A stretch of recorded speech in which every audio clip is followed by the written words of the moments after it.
Is having food craving a must in pregnancy? You read on social media where people want food that's sour. Cravings is normal, but absurd food cravings like soured food, if it's not nutritionally advised, it's not nutritionally beneficial for the woman, I don't think she should eat it because it's going to affect her and of course the baby. Do they hear what? It differs in individual. And it also depends on the level of hormones that is secreted at that point. It could also be family factors too. Maybe the man is not supporting her enough. So how about the financial aspect of it? In this Nigeria economy, pregnancy is very expensive. If you don't get money, no go pull woman belly. Why do you think people don't talk about pregnancy? Well, for some people... Hello, welcome to another episode of the Intimate Matters Podcast, your go-to podcast as it pertains to sexual and reproductive health. We've been here, we've seen it, we've done it. I want to thank you for always sticking with us. And for today, we want to look at something that all of us, came from that stuff. All of us benefited from that stuff. If you're here watching this, one way or the other, you came from a pregnancy. And that's what we want to talk about today. We want to look at the things that people don't commonly talk about when it comes to pregnancy. Oftentimes you've seen women come to you and be like, they'll come to you and be like, "Nurse, I did not know these things like this." So, and already sometimes it feels like it's a secret cult where, people just, what happens inside there stays there. But we want to have this conversation, the things that, most people do not know or people are not told about pregnancy. Because I believe that to be forewarned is to be forearmed. So, if you want to get into this process, you get in with an information that will help you to make some very informed choices. I believe that if most people have this knowledge, some people will not just get pregnant without planning about it.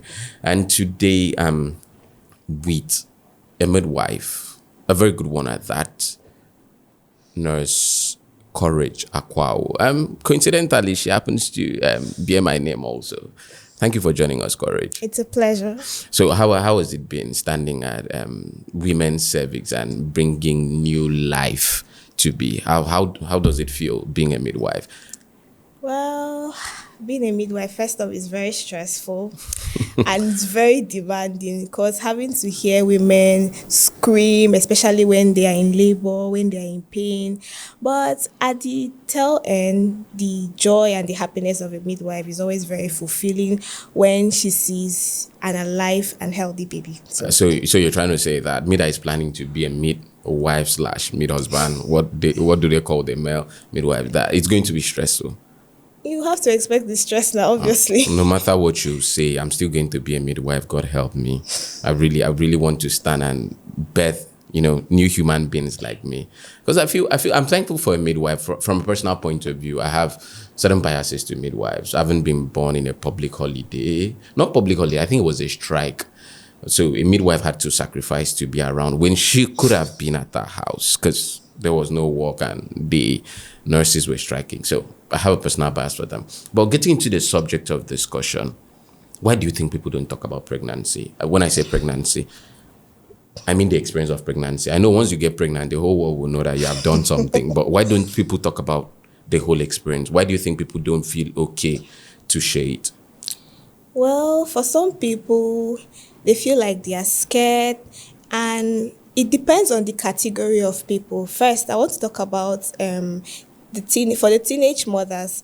Most times when they realize that they are pregnant, they're like, how am I going to tell my parents? I'm so scared. They're going to kill me. All those things. But most times after a very long while, they own up to it and they just overcome their fears. And then for the other people, they just feel like pregnancy is something that should be sacred. It should be something that's secret. Like, they don't really want to talk about it. It's, the other, I don't know how to put it. No, I feel that sometimes people feel that because I see this a lot, especially in this climb where somebody gets pregnant, disappears. Let me put that in quotes until after delivery, exactly. They pop again. Is it okay? Because sometimes I feel I'm an African person. I know we believe this. Is it because they fear witch, of like people bewitching them, or bad belly, or like village people? Have you seen that in your practice? Has that been something that maybe pregnant women has ever verbalized to you in terms of trying? Most of them, when they come, they request that you keep their confidence. Do they cite this as one of the examples or some of the reasons why they want their pregnancy to be on like a low key? Well, most of them, they don't want, due to their background, their family background, or where they are from, they would want to keep their pregnancy secret so that they quote village people. So they don't want the whole village people kind of issues to like, and then they feel like when someone knows they are pregnant, they would want to maybe go and plan something evil to destroy the baby, or something will happen. So for some people, and also others, due to personal reasons, they prefer to keep their pregnancy secrets. Yeah, innocent and guilty village people. I pity the people that have those kind of village people. Seriously. Unfortunately, all of us are people's village people. Actually, and they're going to hide it from us. But then getting into the pregnancy proper, we know there is a whole lot of pregnancy symptoms. In fact, the Nigerian movie scene as maid vomiting, early morning vomiting, a core part of the whole pregnancy. Actually, yeah. As it is. So what are normal pregnancy symptoms that when you're in the clinic, you realize that these things are normal, but they actually scare pregnant women when they start to experience it? Well, for one thing, most times pregnant women, and one thing people should know about pregnancy is that the woman is not just fending for herself, she's also fending for herself and another life. And most times, in cases of twin, it's her and two other lives. And then most times when they come to the hospital, you take their blood test, realize that their blood level is low, they become scared. But forgetting that all these things in the early phase of pregnancy is normal, because obviously it's two lives that are involved. And then the cravings, the vomiting, it's normal, but then they are scared because at that point hormones are heightened and a whole lot of things is happening to their body. So okay, curiosity made me ask, does it mean that multiple pregnancy, like twin, triplet, does it double or triple the symptoms or the effects? well, I don't think so. Because I've always wondered if, okay, for example, if a woman vomits once a day, for example, because she has, one baby, if she has twins or triplets, will that triple the symptoms? Okay, because like you've talked about a whole lot of these things, people get scared a lot. Pregnant women get scared a lot, especially when they get into the clinical space. But away from the physical symptoms, why do you think, let's go to the emotional aspect of it, because I feel that this oftentimes is overlooked. What are like some of the emotional fears that these women face, or psychological fears that these women face when they actually get pregnant? Well, for the first time mothers, they are scared. They're like, how am I going to go through this? What do I do? I'm a novice here. I don't know anything. This is my first time. They're having mixed feelings at that point.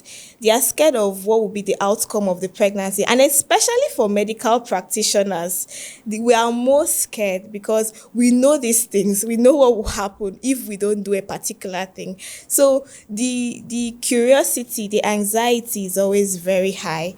And then they're like, what if? So all of those things could cause a lot of emotional instability in. Okay, so because when I look at it, we have mood swings, we have the whole emotional everything. But then there's always this issue you see where people will be like, you're not the first person to have ever been pregnant, for example, especially coming from the men. Where like, my mother has been pregnant, my sister has been pregnant, the whole of my generation of women have been pregnant. So, especially for mood swings, how common is mood swing and anxiety, especially in like pregnancy nowadays? Is it something that we should tell people to be like, Alpha, be expecting, or if you're a woman or any significant woman in your life, your partner, your wife gets pregnant, you should expect? Because most men always seem it shouldn't be something that happens. So how common is mood swings during like pregnancy? Well, I think it differs in individual. So a particular woman might have more mood swings than the other.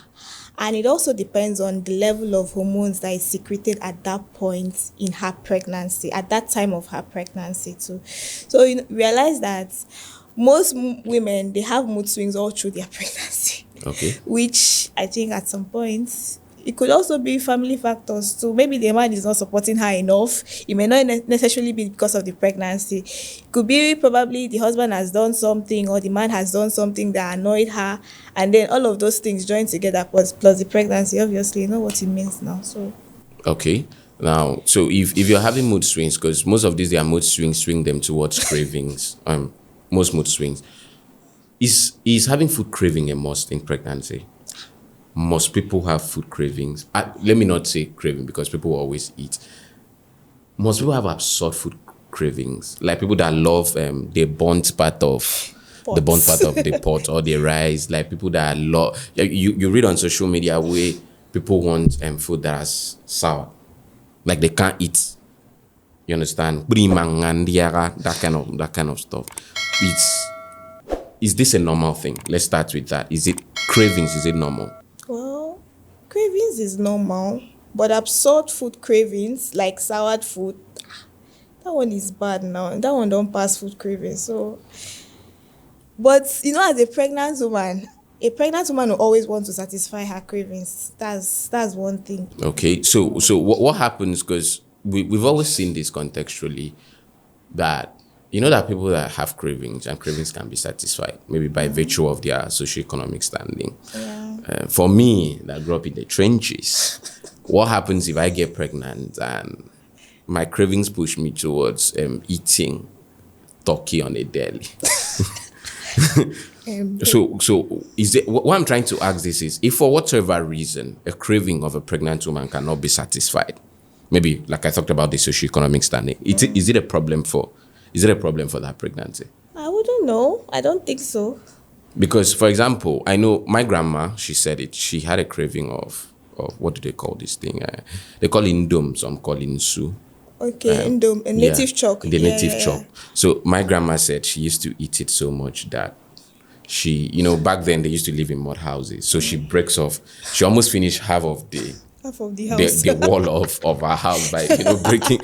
So now we know that native chalk nutritionally is not really okay for someone. So what I'm asking is, if I as a husband be like, okay, my wife is craving native chalk, and I'm like, no, madam, you are not eating, for the fact that one, nutritionally is not okay for the person.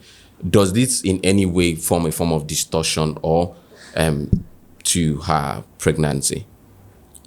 If it's not nutritionally advised, it's not nutritionally beneficial for the woman, I don't think she should eat it because it's going to affect her and of course the baby. Do they hear what?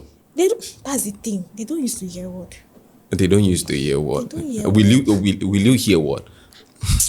I will try. Okay, so if you're listening and we're talking about pregnancy and things that most people do not know about pregnancy, the realities we see in pregnancy, and if you know you're having cravings that is not good for you, especially the one that is not good for your health, the people that eat soured food, the one that believe that native chalk is what they should eat, some of them will go to a point that they'll start going to lick people's walls. They go look for mud houses to lick. Please, you should realize that some of those things are not okay for you as it should be. So when it comes to sex, let's talk about sex in pregnancy. What do you tell pregnant women when it comes to sex in pregnancy? Sex in pregnancy is very important. Don't even allow anybody to lie to you, except you don't have a supportive partner.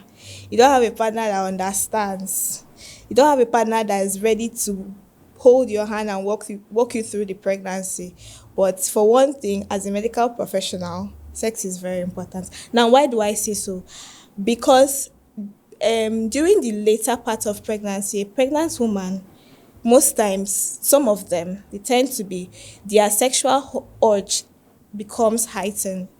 And if the husband is not there at that point, so that bond is not even there. The husband is not even bonding with the child. In as much as the baby is not yet born, hasn't been delivered yet, but there should be both maternal and paternal bond between the parents. So if the man is not there and the mother is alone carrying the she will not enjoy it now. If she wants to have sex with the husband and the husband is not there, I think it will affect her psychologically. Okay. It will affect her and she'll just be alone. That whole loneliness feeling, nobody is there to cuddle her, nobody is there to give her back rubs. And another thing too, sex also helps to widen the introitus. Yeah, it helps to widen the vagina and also allows for easy delivery during vaginal delivery. So when that, and also for first time mothers, you realize that the muscles surrounding the vagina, the perineal muscles, the pelvic muscles are rigid. They have not been stretched. Yeah. So if she's craving for sex at that point and the husband is not there, those muscles will become stiffened. So in case when childbirth comes, if it's vaginal delivery, it may take a while. Something that's supposed to last for like 9 to 12 hours might last more than that, though it differs in some women. Yeah. So let me play devil's advocate for the men. Now, I'm a man and my wife is pregnant. I don't know if you've seen a woman. When a woman is pregnant, especially when she's far gone, right? She looks delicate, with the whole bulging pregnancy. So, devil's advocate for men, nurse, I don't want to hurt my wife. Because that's always like the major reason most men give. I don't want to hurt this one. She's already going through a lot with what she's carrying. So, how do you phantom in hurt and sex during pregnancy? Well, that's why antenatal visits for pregnant women is very important. Now, during antenatal visits, these topics are discussed. Different sex positions are also discussed at different stages of pregnancy. So, as a woman is advancing in her pregnancy, most likely she may not be using the same position she used before she got pregnant. Okay. She might have to use different positions that will be comfortable for her and for the husband. All right. Comfortable for her, very important. Because if she used the position she used before, it might not be very okay. So when going for antenatal visits, the healthcare professional that is attending to a pregnant woman should emphasize on sex positions during every stage of pregnancy. That will also help the woman to enjoy a successful pregnancy journey and have a healthy baby. All right. So welcome to Antenatal Class on Intimate Matters podcast. Please, can you share some of those positions? Just give us antenatal class. No, you might not need to know the names, but you could describe. So we could actually, just one or two, so that we could actually get a glimpse of what is expected of us. Saying this on behalf of the amazing billion, the number of men out there who would appreciate this information. So which of them should we consider? Let's say a woman is almost term, is almost at the verge of giving birth. It's advisable for a pregnant woman to lie on her side. Okay. So when she lies on her side, the husband or the man or whoever put her through that state could lie behind her and hold her penetrate from behind. Exactly. Okay, so that's the one we call spooning. Okay, any other one that can be done? Let's say in her second trimester okay. of pregnancy, maybe she could lie on her back. Of course, it's not going to take time. Like, I cannot be keeping a pregnant woman for 2 hours. What are you doing? So what if she's a woman that loves 2 hours? She has to reduce it. Okay. So pregnancy, you reduce. Okay. So if she can lie on her back at second trimester. Well, if it's comfortable for her, she can. But the most important thing is for her to visit the healthcare professional so that these ones will tell them the different positions to attain during. All right. So they say at the first trimester of pregnancy, since the belly has not yet, bulged out as it should, you can still do your daddy mommy style, the one they call the missionary style. As you advance into the second trimester, the belly is bulging a bit. You can still try daddy and mommy, but under prescription by a medical professional. But by the time you get to third trimester, that the bulge is already out, please try entering from the back, the one they call spooning. There are so many other ones. Sometimes you can stand. They're the ones that you can stand, as the case may be. You can have the woman lie at the edge of the bed. But these are things that that's why we advise men should also, not just the women, men also should go for antenatal care because it's very, very important. So if you're just joining us, we're talking about the realities of pregnancy, things that many people do not know before they actually get pregnant. And I'm sure that you've already subscribed. If you've not, please do well to subscribe and follow us across all our social media platforms. You can find us on Facebook, on Instagram, on TikTok, and if you check our YouTube description, you see a link to our WhatsApp channel. So, Nurse Courage, coming to the medical aspect of this thing, what are some medical tips that are advisable for pregnant women? At least run us through what is expected of a pregnant woman from the time that you discover whether purposefully or incidentally that you got pregnant. Because I know it's not everybody that purposefully know they're pregnant. Yeah. We have a story on social media about a lady who went to the youth service camp and she was looking for a way to leave, right, escape out. So she went and lied that she's pregnant. And they were like, how can you say you're pregnant? Come, let's do test. And they did test and she's actually pregnant. Oh.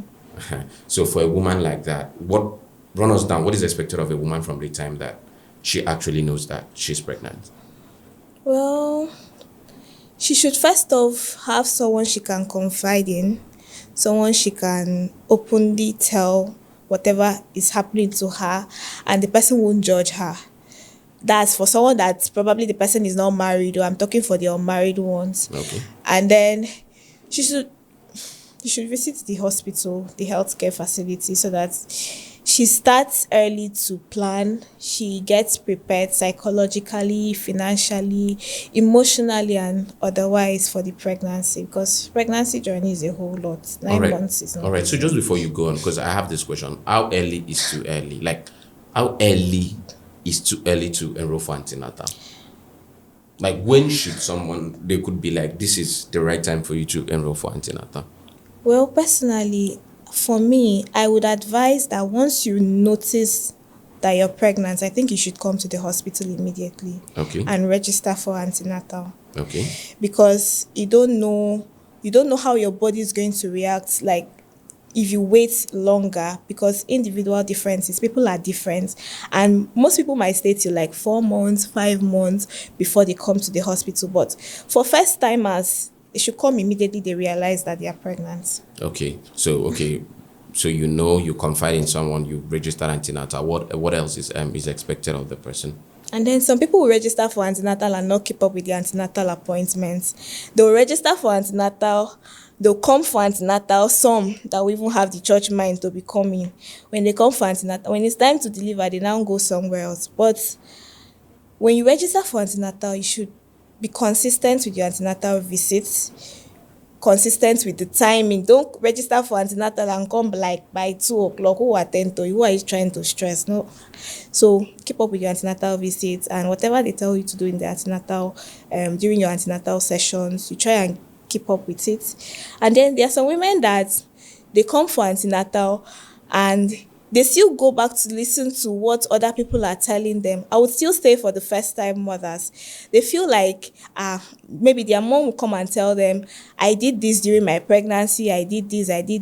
Don't worry, yours is not going to be any different.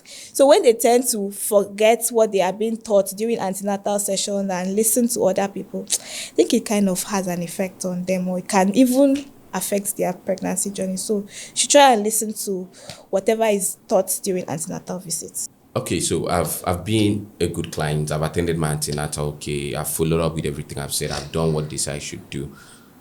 But then now it's time to deliver. Now some people believe people have different opinion. Now I've heard things like people go to a hospital and the medical professional tell them, go home, don't worry.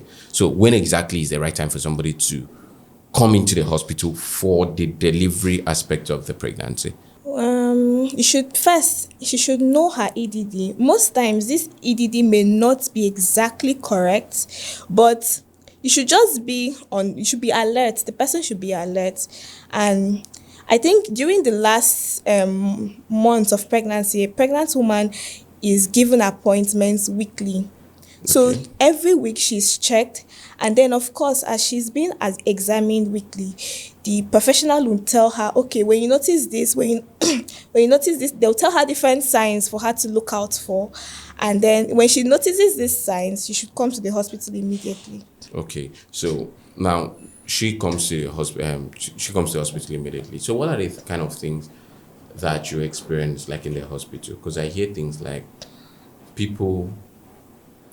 We know pregnancy is like a 9-month journey, but I mean, how often do you see women come to the delivery room unprepared? Very often. No. I think I had an experience during one of my posting as a student midwife. The woman delivered in the bus just at the entrance of the maternity ward. So probably the labor had started for a very long time and she had ignored it. Probably she did not even know what to do, or maybe there was nobody around to assist her or anything. So on arrival to the hospital, she had already delivered in the bus. So most times, most women don't even know that they are in labor. They don't even know. Okay, most of them they know, but they actually ignore these signs, and then they feel like, it's just pains now. Is it not just water that broke? It's just water that broke. That's why I have to come to the hospital. Okay, because you mentioned that I remember a story that happened. My cousin got a lady pregnant. So it was like this Nigerian movie stuff where early in the morning, we happened to live in the same compound in the village. It was like the holidays. I was in the village. So early in the morning, the auntie of the girl came with the girl. You know the way it happened to come knock it. I was like, your son got my daughter pregnant and everything. And they were like, now you saw the girl, because these are nothing. The belly wasn't like big. So they're like, who is pregnant? They're like, this girl. Like, did you just discover? They don't know that she's months gone. We're like, no, she doesn't look like. And then, they were arguing. Are you sure it was my son? Are you sure it wasn't my son? Have you asked her? Are you sleeping with another one? And the girl just squat somewhere. And the next thing, they saw the baby head popping out. Whoa. And everybody just paused the discussion of who is the father, who is not the father. And they started running around the whole village looking for a traditional beta. This thing I'm telling you is like 5 a.m. in the morning, where people are still waking up and people decide to run around to look for who is the closest traditional beta attendant to come and take care. And I noticed that with that lady, after that child, she had happened to have 2 more children. One thing I've noticed about her is the fact that you don't see most of these pregnancy symptoms. I'll start with her tummy. Her tummy doesn't bulge out much. In fact, she could arguably pass as someone who is not pregnant, like someone who don't chop belly full. You know, when you don't chop belly full and belly don't come out, she can pass like that. Then when it's time for her labor, maybe she feels it, but it's not, there are people that feel labor and they walk around like. Once we had an occasion, when she gave birth to her second child, we had an occasion in the village and she was there helping in the kitchen cooking.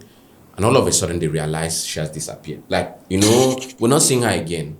And it wasn't up to 2 hours. They were like, come on, she don't born, no, she don't born around one, no. And it has always been like that. So for pregnant women out there, it's important for you to realize that your experience will differ, right? There are people that would feel differently as the case may be. My mom haven't given birth to the number of children she has given birth to. When she sit down to give us the chronicles of each of the delivery, that once she had to go and stay in the hospital days too, that once she walked in, gave birth, stood up that evening and walked out and carried her baby and walked out and went home. So it differs from person to person. But as a healthcare provider, what are the questions you think are important or you would expect that a pregnant woman you're taking care of should ask you? Well, it's very normal for them to be overwhelmed during that period because they'll ask a lot of questions, especially those first timers. Okay, so some key questions you think that they should ask, that you feel that this one is important, you should ask your healthcare provider. Like, what should I do when I experience this? What should I do when I experience leg cramps? What should I do when I have heartburn? What should I do to stop salivating, which is normal? Most of them will ask all of those questions. And some of them might ask, so because I'm pregnant, does it mean I will not have sex again? So most of the time, those are the questions a health professional will expect from. Okay, so let's come to me. How do you think that my gender, the men can play into all of this in terms of supporting doing their own quota when it comes to pregnancy? Well, Say it as a professional, and then say it as a client. okay, let's have it. Well, some women feel that when they are pregnant, most of them they feel very lonely, so they always want someone to talk to. It's lonely at the top. Lonely, lonely, lonely. So they always want somebody to talk, someone to be there for them, someone that will always listen to them, even if they are saying rubbish. So the man has to be there, has to be supportive. In fact, taking her for her antenatal visits, not just physical support, emotional support too.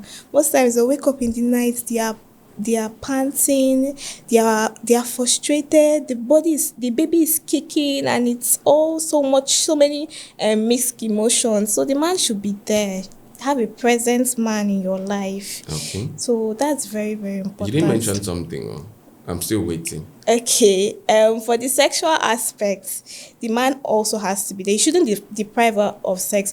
I think there was one time I listened to a podcast of a very popular Nigerian actor and his wife. They had a podcast together. So the wife said that during her second trimester, she was at home alone. She was just feeling very awkward, feeling very somehow, and she was feeling very horny. So when her husband came back, she did not even allow the husband to remove his shirt. She just pounced on him, and after that, she felt very much relieved. So when a woman is pregnant, the husband shouldn't deprive her of his marital duties. Okay, so let me flip that question, because I'm always...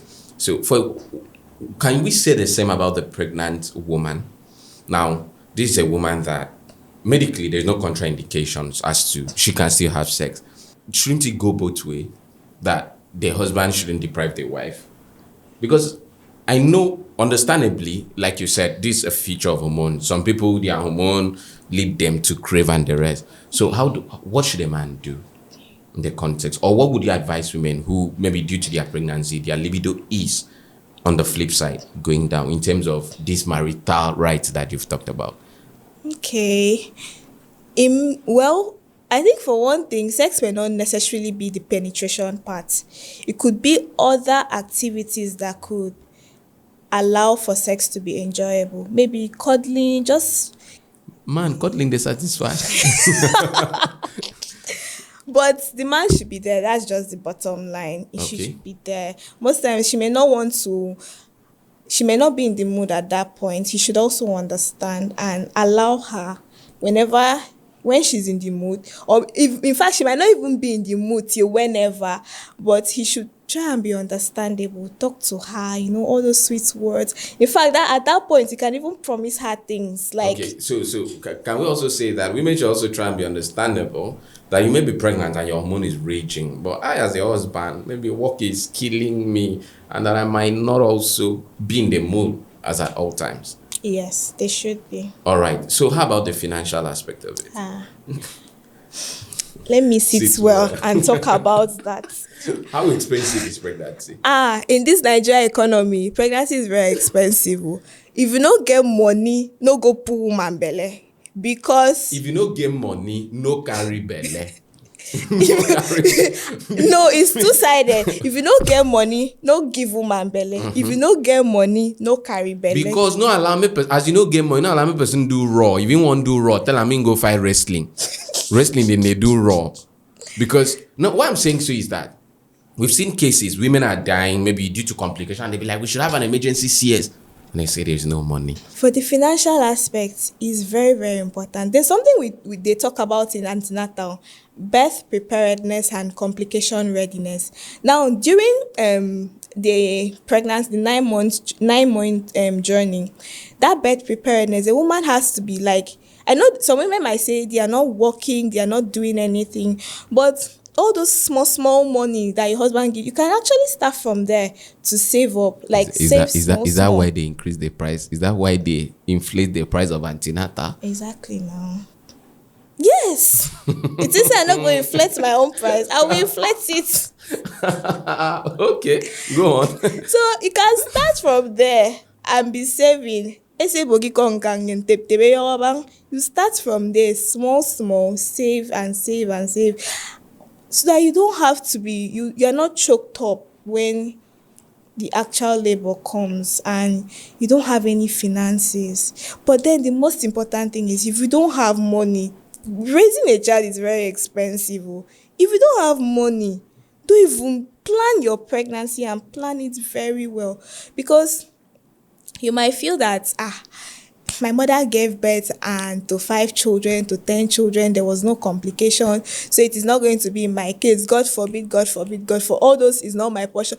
Forgetting that you and your mother, you guys are both 2 different individuals. So when complication arises during labor and you don't have the money, and unfortunately most of the time these women lose their lives and the lives of their baby. So it's very important to have finances ready before So you mentioned, so are you saying that children are no more blessings? Because we see it a whole lot.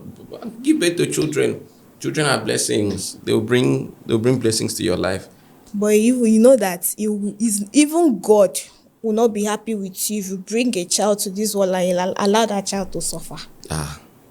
So if you're there and you're planning to get pregnant, there's a reason why you should prepare for the birth. It's unfortunate that for a journey that is about 9 months, a whole lot of people come to the end of that journey, which is the delivery, and you see that they did not put anything in perspective. And I think this is another thing that you should give us this information, that you could use insurance. It's not out of place for you to start now to have a health insurance to cater for some of these things. If you're some states, I think Lagos State does, Akwa Ibom State currently have an insurance plan where you can use, and not for anything, to a certain level, it can help to, like my pidgin people will say, it will help you to chest some of these bills where they come during pregnancy. So let's talk about the mental health aspect of it. What are the mental health problems that pregnant women face? Most times domestic violence. You realize that during pregnancy, these women, they are not doing as much as they used to do before.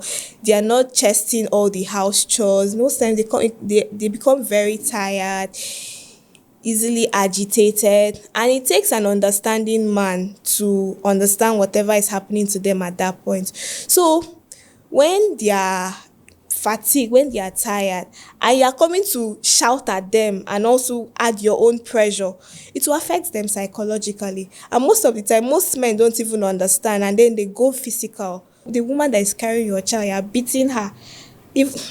Some men, sha. What if it discovered by DNA that is not his child? Why you go beat her? Even though, why you go beat pregnant woman? Okay. So I think a bulk of it comes from ignorance. Many people don't understand the pregnancy process. This is why we're advocating that they should drag more men to the antenatal. You see, some of them, when they get into the delivery room, they slump. Yes. When they actually see the reality of what is, when they see the reality of what is it. See, they're very the truth is, emotional. even medical professional. I remember the first day I was in a labor room as a straight nurse. They're like, come in. I just packaged and I went, and it took me everything. It took the man in me to stand to hold firm. myself. And truth is, I didn't participate in any of that process. I was numb. I just stood there and I folded my hands and I was just like, everywhere blood. now like this did happen. The same thing happened the first day I witnessed a cesarean section. In fact, while they were opening up the woman, I was holding my tummy. Like, as they were cutting, I was holding my tummy. I was like, So then it's essential that, men should get involved, have this knowledge, because I believe that with knowledge comes an understanding. People don't empathize or care about what they don't understand. So that's why we're having this conversation, to make sure that you share this video to people who need to do this. And when it comes to advocacy, I believe that there's a need to advocate, but I think advocacy should start first with the people that are actually experiencing this. How should pregnant women advocate for themselves? What should they do for themselves? What are the things that they can do to help themselves better? Well, they should come for antenatal session. During antenatal visits, they'll see other pregnant women that have gone through this process, and then they'll also find out experiences from these ones that can also help them. Not bad experiences, oh, actually good ones that will help them improve in their pregnancy journey and also help them to like achieve a successful pregnancy. And then most times, most of these women, they come and then they are faced with financial setbacks, and they don't want to open up. They cannot say it, so that the health professionals will help them too. If you don't talk to somebody, how would somebody help you? So you need to talk to somebody. When you talk to someone, yourself, as you're talking to the person, you're also helping yourself. And in that way, you're also advocating for yourself as well. All right. So with this one, the pregnancy has happened. It's always a funny thing. My wife is pregnant. They celebrate, they run and come. She's about to deliver. Everybody run and come. Pepper soup people, they carry pepper soup. Hot water people, they carry hot water. Man, so what did your child, male, female, depending on what they were expecting, they will celebrate, they will pour powder. 2 days, 3 days, everyone is gone. Then comes a period people don't talk about. What are the realities of the postpartum period that most women do not know? Postpartum period, that's even where the real work starts, because the baby will be crying. Now, babies, you don't even know what is wrong with them. You don't know whether they want breast. You don't know whether they are pain somewhere. You don't know whether they are hot somewhere. So it takes a mother, like it takes someone you have to understand that child, that baby at that point, because that's the most delicate years in the life of that baby.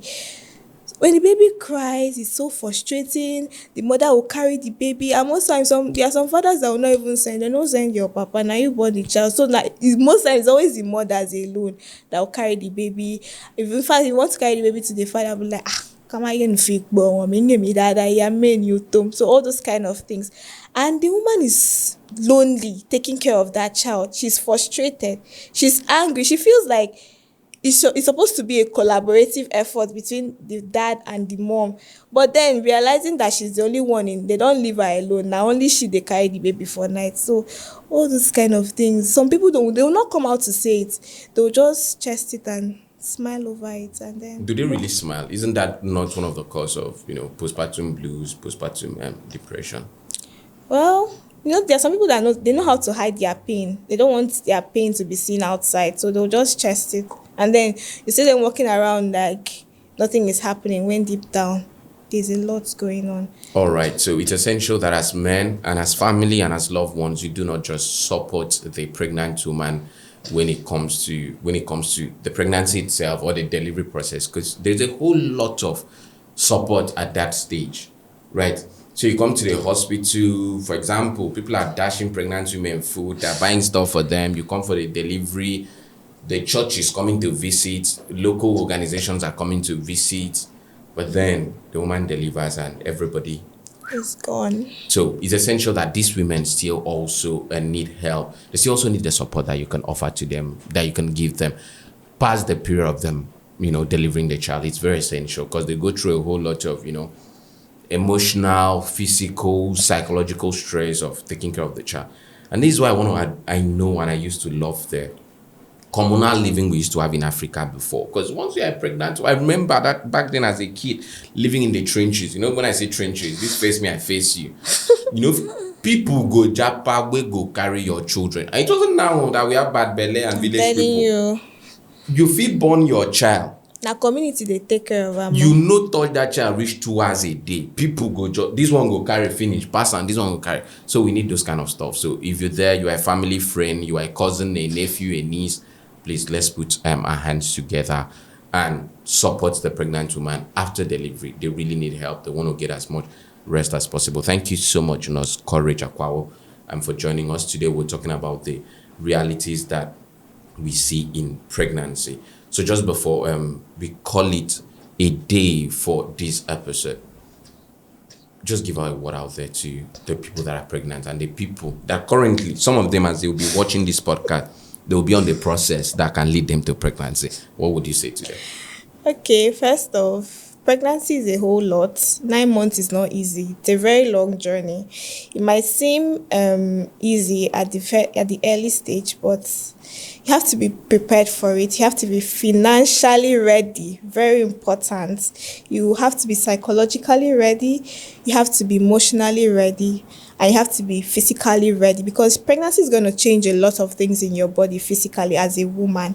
And above all, you should have someone that's there to support you, a supportive partner, supportive family, supportive friends that will help you through this journey, that would hold your hands and, make it easier for you. And then for those that are pregnant, please visit antenatal clinic. Very, very important. Don't miss your antenatal sessions. Talk to a healthcare professional when you feel uneasy or when you notice any change in your body. And then for those that are planning to get pregnant, just be financially ready. Very important. All right. So you will need as much support as you can. That is why we're here to support you on the Intimate Matters podcast. We bring you this information. We give you the knowledge, and we hope that this helps you in one way or the other to have a better pregnancy journey. Thank you so much for joining us on this episode. Do well to like this video, subscribe, share it so that other people can learn, and follow us on all our social media platforms, on Facebook, Instagram, TikTok. And when you check our YouTube description, you see the link to our WhatsApp group. And we'll be glad to hear from you. We'll be glad to learn from you. Thank you so much once again for joining us, Nurse Courage Akwawo. And we're happy that we've learned about the realities of pregnancy. These are things that they do not tell you. Like Nurse Courage will say, if you don't get money, no put body for this thing. It cost to this lifestyle, the pregnancy lifestyle cost. Now you wait there outside where you don't know. Until we come your way next time. I'm Nurse Akwawo, your host on the Intimate Matters podcast, and this is bye for now.